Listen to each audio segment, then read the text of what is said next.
Good morning, church. Welcome to morning devotion with Reverend Vijay Davidson, Wesley Church, Colaba.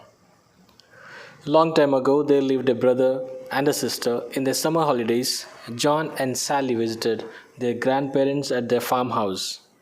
John took his slingshot to play in the woods. He practiced hard for many days, but all his efforts were in vain.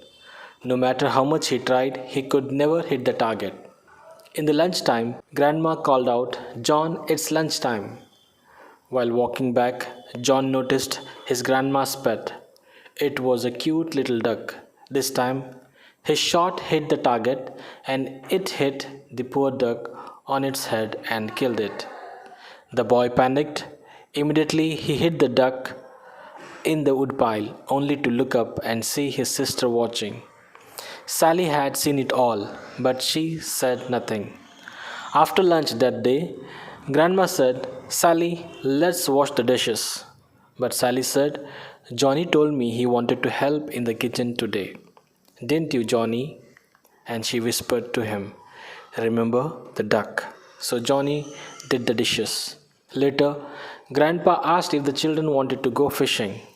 Grandma said, "I'm sorry, but I need to take the help of Sally to make the supper."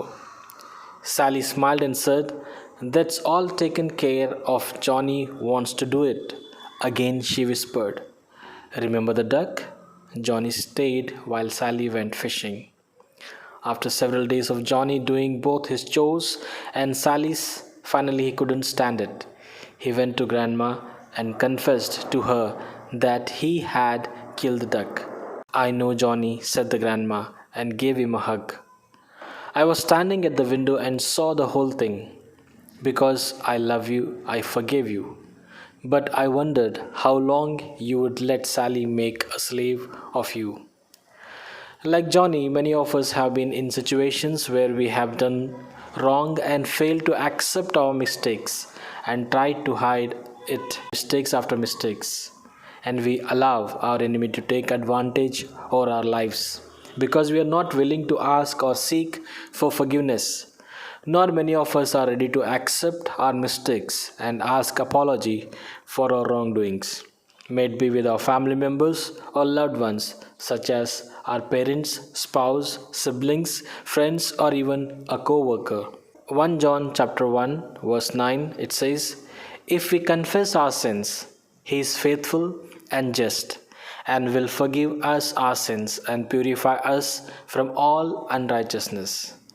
Dear Church in Christ, we are privileged that our God is a God of forgiveness, and His love and mercy endures forever. Like John's grandma, our Lord Jesus knows everything about us because He is our Creator. He is watching over us and He is waiting for us to come to Him and ask for forgiveness for our sins if we have committed knowingly or unknowingly. If you are in need of forgiveness right now, close your eyes and pray to the Lord Jesus Christ and confess your sins, and the Lord will redeem you from the burdens of your sin, and you will be set free, and Jesus will no longer remember your sins. As it is mentioned in St. Paul's epistles to the Hebrews chapter 8 verse 12, it says, "For I will forgive their wickedness and will remember their sins no more." May God bless you. Have a blessed day. Amen.